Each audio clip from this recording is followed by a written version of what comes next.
Ashlee. Hi, Allison. How are you doing? Good. How are you? I'm good. I'm really happy to chat with you today. How's the day going so far? It's going good. I have a couple like home appointments, but I'm in order today, so it's good.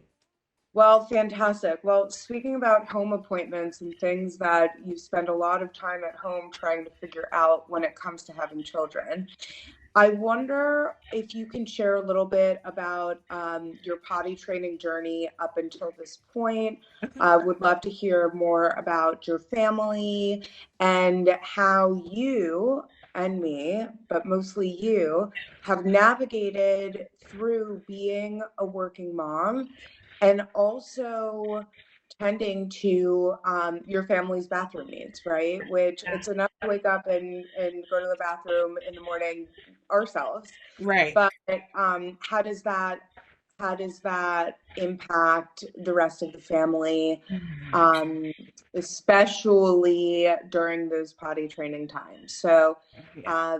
I'd love to hear a little bit more about you. I'm super excited to be having this conversation.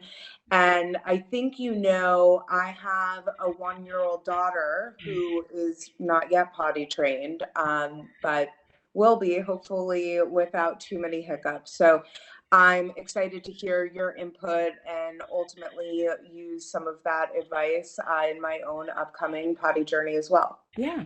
Okay. Well, I'm Ashlee Priester, senior designer on the Bard's team. I specialize in ingenuity is my brand. I've been at Kids 2 since 2021, so I've been here for 2 years. I have a 4-year-old daughter named Darby Blue, and I have a husband named Mike, and two dogs, Pixie and Stash. So we have a good little mix around the house. We're in Charleston, South Carolina. We are in a condo, so we have three bedrooms and one bath, which I think is important because we are talking about a full house and potty training and scheduling. Having one bathroom is a challenge in itself. But I'll kind of rewind a little bit back to what you were talking about with my background, kind of pre-mom and then becoming a mom.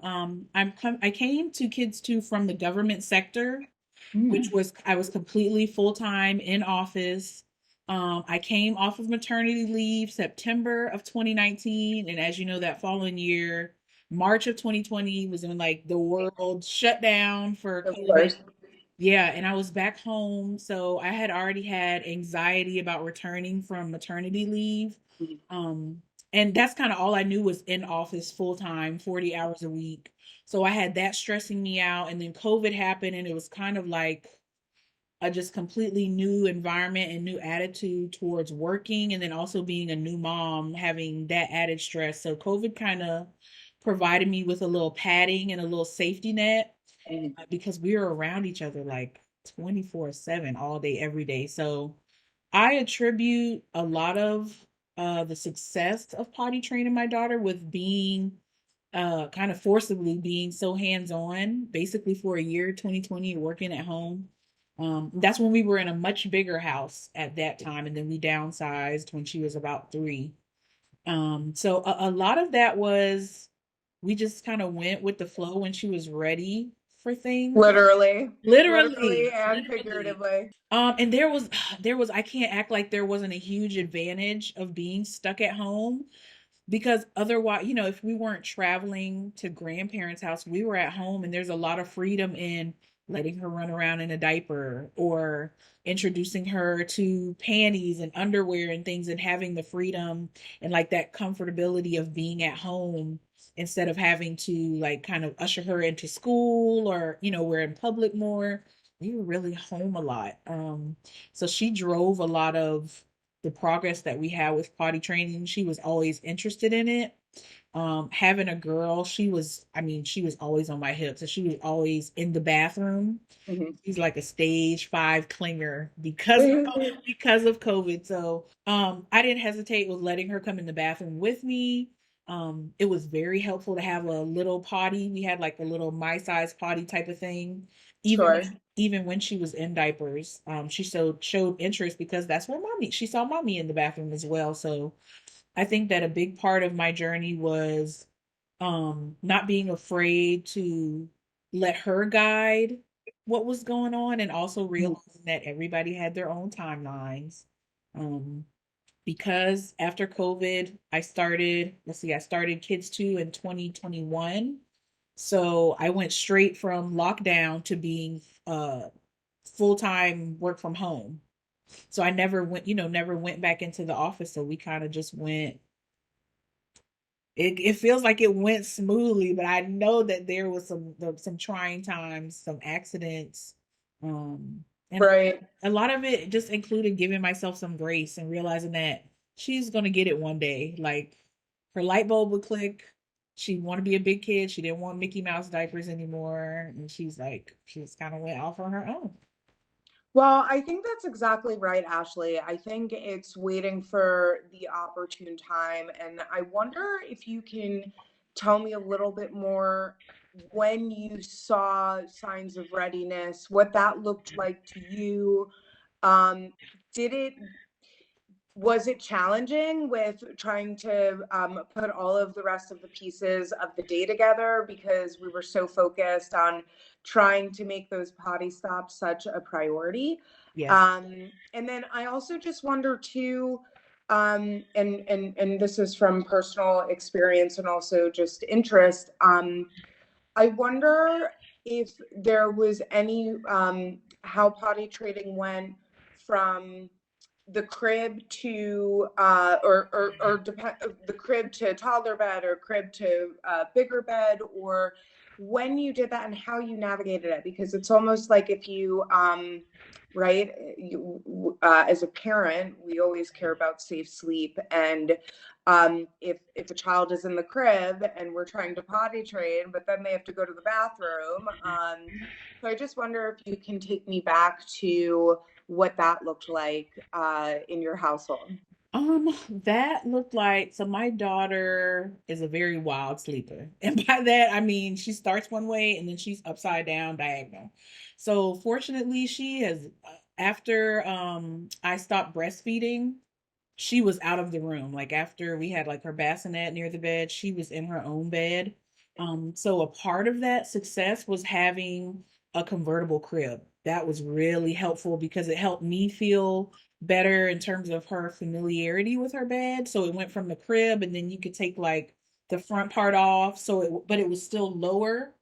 So it kind of encouraged her to move to the next big kid stage because she had a big girl bed. Um, and then from there she moved to a twin size bed. So really having something that would convert it with her in each stage was really helpful, in terms of creating independence for her to feel comfortable getting up and or even getting on the monitor and be like, "Mommy, I have to go potty." That was another thing that was helpful as well. Because I didn't feel like I had to be in the room with her for her to communicate with me. So we had like a good old, it was an analog monitor. It wasn't like Mhm. yeah, it wasn't a camera or anything, but um, get just tools like that that helped me communicate and maintain independence, and then also helped her communicate and maintain independence. So that convertible bed, the baby monitor, and then also pull-ups. Going from diapers to pull-ups, the pull-ups were awesome because once we introduced her to like actual underwear, she was already familiar with putting them on and one foot in and one foot out. Right. She was doing a lot of that on her own, until she got her big girl panties. So, it was a natural, kind of like a natural progression with that. Yeah. So I think I want to go back a little bit to what we said about your setup. 3 bedrooms, 1 bathroom. Yeah. As a city girl myself Yeah. and in close confines, I wonder, is there kind of like a game or something you do to schedule your bathroom time, or based on the mornings and how that goes, we now have a little bit bigger of an apartment, but we too had one bedroom, one bathroom for the longest time. So is it like, is there a way to make a game of it, or is there an actual schedule? It kind of reminds me Yeah. a little bit of camp, or Yeah. when everyone had to take like their shower hour, or obviously shower Mm. 4 minutes and, you know, somewhat lukewarm cold water. But I just wonder, maybe there's some methodology to it that you have nailed down that could be really helpful for people to hear. Um, I think a big part of that scheduling is definitely like bedtime preparation and then wake up preparation. So even though I hate it, I get up, my husband gets up at 5, I get up at 6, and then I get her up at 7. So now that I'm like kind of thinking, I'm like, oh, I guess we do have a schedule when it kind of feels like everything just happens. But no, there is actually a like a scheduling kind of staggering. And then the same thing at night because she goes to bed about 6:37. And then after that it's like free time for the adults. Like we have our bathroom time, downstairs time. So it's really making sure that she eats and drink. Like we cut off the drinks at a certain time because now that she's 4 and she knows how to open all the doors, she will get up and try to find, you know, where we are in the house. So we have to be mindful about cutting off her drinks at a certain time. And then the baby monitor again, I still have that, and I'll hear her, I have to go potty. And so I'll have to run upstairs and usher her down. We've had a couple of accidents, but I think a lot of that was due to she was so used to calling for me that she wasn't feeling confident enough to get out of the bed herself. Um, so having a nightlight that was helpful. And making Love nightlights. love nightlights, love the Love nightlight. nightlights. Making things again, making her space comfortable and making her feel confident that hey, you can come downstairs if you need a potty or if you need to come get mom, you can do that. And a lot of times it's like knocking on the door, like, "Hey, Dad, we're down here. You're gonna have to speed it up, speed it up a little bit." So it's a lot of Oh, to for sure. yeah. So Have you sometimes we do noticed that, it's, sometimes I we don't ever really hear too much of like, hey mom, can you come out? It's no, you. no, Yeah, yeah, it's a definitely a big topic of our household too. yeah, So I also just wonder, as far as being on the go, right? yeah. And even if we have been fortunate to Mm. work remotely, or had those remote times or those pandemic times where we were spending more time together, can you talk me through a little bit how, if you're in the car or on the go or you're out to dinner, or have you noticed Yes. it's always like the worst time if you're sitting down for a movie or getting onto an airplane and so forth? So, um, what signs of readiness on the go maybe has your daughter expressed? And as we know, I think we've seen people with like the potties in the strollers and potties in the trunk, and I've been on interstates and there's been a car that has passed by and you see, you know, a little kid using the potty on the side of the road. Yeah. And of course, I always am like, totally get it. I've been there before. So you only know if you go through it, right? If Yeah. not, it's like, are they really doing that? And then Yeah. you experience it for yourself and you get the whole thing, right? Right. So Right. We moved when she was 3. I was telling in preparation for this, I was talking to my husband about it, trying to like jog some memories. And I was telling him like potty training is really forever because we're at now that she's 4, yeah, she's able to go to the bathroom. Now we're working on wiping efficiently and cleaning yourself efficiently, washing your hands. washing hands, of And course. that travel part that you're talking about, that's the part that we're getting better with because Cool.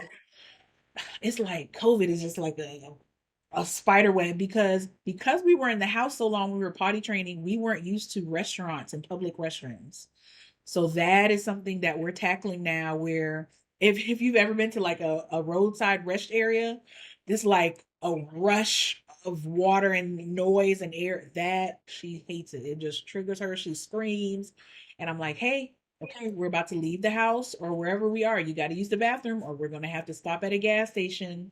We're going to have to stop at a rest area. And she's like, okay, I'm going to the bathroom, because she is terrified of those loud public restrooms, because she, Hey, I have to give it to her. So am I sometimes. Sometimes I walk it in is and I'll say, jarring. I'm holding it. It's jarring. Yes. Exactly. Yeah. So I'm with her. I understand that for sure. And I also think it comes with preparation, right? It's like, Yes. hey, we're leaving the house in 10 minutes. Go use the restroom before we go. Wonderful. That's Yeah. great. And a lot of it is she has FOMO. So she's like, if she's playing, I'm like, hey, remember, this is our big message is listen to your body. Okay, let's listen to your body. I know you're playing right now. I think I say that maybe 10, 15 times a day. All right, are you listening to your body? Because she'll get so caught up in playing, and now it's time to leave the house. I'm like, okay, you need to go ahead and go. Or a lot of times I'll have to set an example like, okay, mommy's going to the potty like a big girl. So if you want to come in there with me, and she'll come, running behind me or try to beat me to the bathroom. So there is kind of like a little gamification of it, to get them excited and comfortable with going to the bathroom. Yeah, I think so. And I also just wonder, have you, when you were in those potty Yeah. training days, hours, minutes, Mhm. did you have any kind of true game or reward system? I think we hear back and forth, right? Yeah. It's like, oh, well, I would almost equate it something with like treats or screen time or, Yeah. you know, candidly with my son, Yeah. every time he peed in the potty, he got one Skittle, Oh, not two, one, okay. just one. Number two, he got two. That was our model. Okay. Um, and it worked really well for us, right? But I also know that at times, as a parent, a working parent, a working mom, Yeah. you can feel guilty if you're kind of setting up some sort of like treat or bribery, or then they depend on it. So I just wonder, was there any kind of reward chart, whether it be something edible or, at this point, we've done reward charts, not actually unrelated to potty training, but more Yeah. so like sleep and positive behavior and good reinforcement. But I wonder if that was anything that you did, and if you didn't need to, that's Yeah. awesome. Yeah. So my dog, I always tell people she's a grandma. So she loves reading books. So if she's on the potty, when she first started, she was a little like apprehensive towards like a bowel movement, like number two. So a lot of times I would tell her, okay, if you're in the bathroom, you can get a book. So we have a bookshelf in the bathroom with like her favorite reads. You get those. Oh, that's really smart. She loves it. We've got a lot of Dr. Seuss, a lot of those kind of books. So she'll be like, "Mommy, I need my book," and I'm like, "Okay, that means she's about to go in there to handle her business." She's like, "I need my book Smart. and I need my privacy." So she gets her privacy and her book in the bathroom. And then if she's having like maybe a difficult time, I'll say, okay, well, you can get your pad. Let's go ahead. So you mentioned screen time. So that's another time where it's like, okay, if we need you to relax, you can have your pad. Mommy will let you have it in there while you're in the bathroom. So those are times where she's like, okay, I'll go to the bathroom. Right.